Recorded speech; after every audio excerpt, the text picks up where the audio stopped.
Nozzle check कराल, regulator check करून बदलून घ्याल, बरोबर, पाईप चेक करून बदलून घ्याल, बटन टाईट असेल तर खोबरेल तेल टाकाल, शेगडी धुवत असाल तर धुणार नाही, स्वच्छ ओल्या पटकन पुसून काढाल, बरोबर. पण हे किती दिवस कराल? आपला आता दैनंदिन दिवसात गडबडीचे दिवस चालू आहेत, त्याच्यामुळे आपल्याला काही एवढे दिवस काय लक्षात राहत नाही. 6-7 दिवस भारी भारी तुम्ही करू शकता. पण आता हे जे धोके आहेत त्याला कंट्रोल तर करायला पाहिजे, बरोबर. मग ते कंट्रोल करण्यासाठी आमच्या कंपनीने एक सेम रेग्युलेटर बनवलं. तो रेग्युलेटर कशा प्रकारे काम करतं ते दाखवते. हे सगळ्या धोक्यांवर कसं कंट्रोल करतं ते फक्त दाखवते.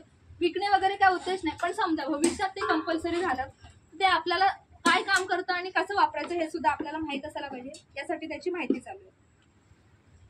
आता बघा, हे रेग्युलेटर कोणी बघितलं असेल तर माहित असेल. त्यानंतर बघा, लावताना कसं आहे, जसं आपण रेग्युलेटर लावतो त्याप्रमाणे.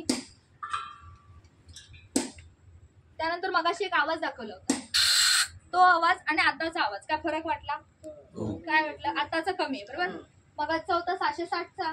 मशीनने काय केलं, तोच प्रेशर आहे तो मेंटेन केला, 500 ने खाली केला आणि 160 ने गरजेपुरता सोडला. आता बघा, इथलं बटन मी बंद केलंय, तेच बटन चालू करून इथे बोट ठेवलंय. बोट ठेवला, समजा ते बोट मी काढलं चालू कनेक्शन मध्ये आणि इथे लायटर मारायचा प्रयत्न केला तर काय होईल?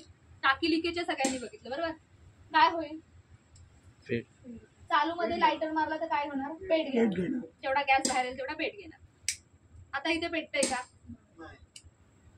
आता तुम्ही म्हणाल कुठलं कनेक्शन जोडलेलं नाही, हे सुद्धा लावून बघूया. आपला जो रेग्युलेटर आहे तो लावूया. याचं सुद्धा बटन चालू केलंय. आता शेगडीचं बटन आडवं म्हणजे बंद, उभं म्हणजे चालू, बरोबर. चालू केलंय. इथे लायटर मारते, पेटायला पाहिजे. पेटलं नाही? पेटलं. आता काय झालं, मशीनने काय केलंय, कनेक्शन म्हणजे थांबवलंय. कसं ते सांगते. इथे जे घड्याळाचं बटन आहे ते 2 वेळा प्रेस करायचं तर कनेक्शन पुढे सोडतं. आता इथे कनेक्शन चालू आहे, म्हणजे मशीनने एक सुरक्षा दिली. काय सुरक्षा? तर म्हणजे ही सुरक्षा का दिले, तर आपल्या घरामध्ये वयस्कर माणसं असतात. वयस्कर माणसांचं काय, शेगडीचं बटन उलट्या दिशेने बटन बंद करतात आणि त्यांना काय वाटतं कधी कधी ते विजल्यानंतर की मी ते बंद केले, पण थोडा थोडा करून गॅस घरभर पसरत असतो आणि मगाशी सांगितल्याप्रमाणे दिवाबत्तीशी वगैरे संपर्क आला तर तिथे स्फोट होऊ शकतो.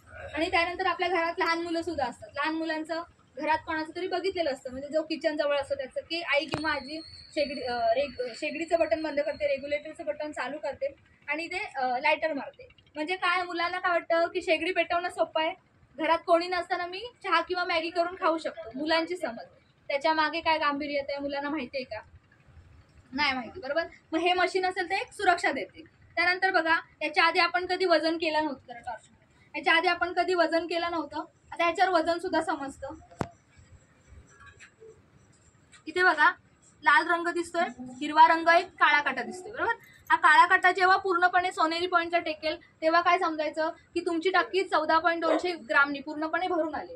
तुम्ही जसं वापर कराल तसा काटा खाली खाली येतो. त्यानंतर बघा, लाल रंगाच्या पहिल्या आडव्या रेषेवर आला की समजायचं टाकी 6 ते 7 दिवसात संपणार आहे. म्हणजे जसं की आपला पेट्रोलचा काटा काम करतो त्याप्रमाणे हे काम करतं. म्हणजे आपल्याला आधीच समजतं 7-8 दिवसात आपली टाकी संपणार आहे, आपण बुक करून ठेवायला पाहिजे. त्यानंतर तुम्हाला धोके सांगितले की चालू कनेक्शन मध्ये पाईप निसटते. मग अशी साध्या रेग्युलेटरवर करून दाखवलं, काय झालं, कनेक्शन सोडत बसलं, बरोबर. आता मशीन लावलंय, आपण पुन्हा कनेक्शन चालू करूया आणि पाईप काढून बघूया. तर चालू कनेक्शन मध्ये इकडे पेटते आणि पाईप काढणे शक्य आहे का? मग अशी इथे मी काही पेटवलं नव्हतं, आता पेटवलंय आणि पाईप काढणे शक्य आहे का? नाहीये, बरोबर. बॅकफायर होऊ शकतो. आता इथे चालू कनेक्शन आहे, चालू कनेक्शन मध्ये मी पाईप काढते, काय होतं बघा. काय झालं, इथून आवाज येतो का गॅसचा? किंवा आपण इकडे आग लावायचा प्रयत्न केला तर लागतोय का? तेव्हा ना लागायला पाहिजे होता, जेवढा गॅस येईल तेवढा भडका व्हायला पाहिजे होता. आता झाला का? नाही झाला. तर का नाही झाला ते बघा. मी ज्यावेळेस पाईप काढेल ना त्यावेळेस इथे जो काटा आहे तो कुठे जातो ते बघा. तर टर्न करतो, पाईप काढते, काटा कुठे जातो बघा. म्हणजे कनेक्शन सुटलं, मशीनने सप्लाय बंद करून टाकला.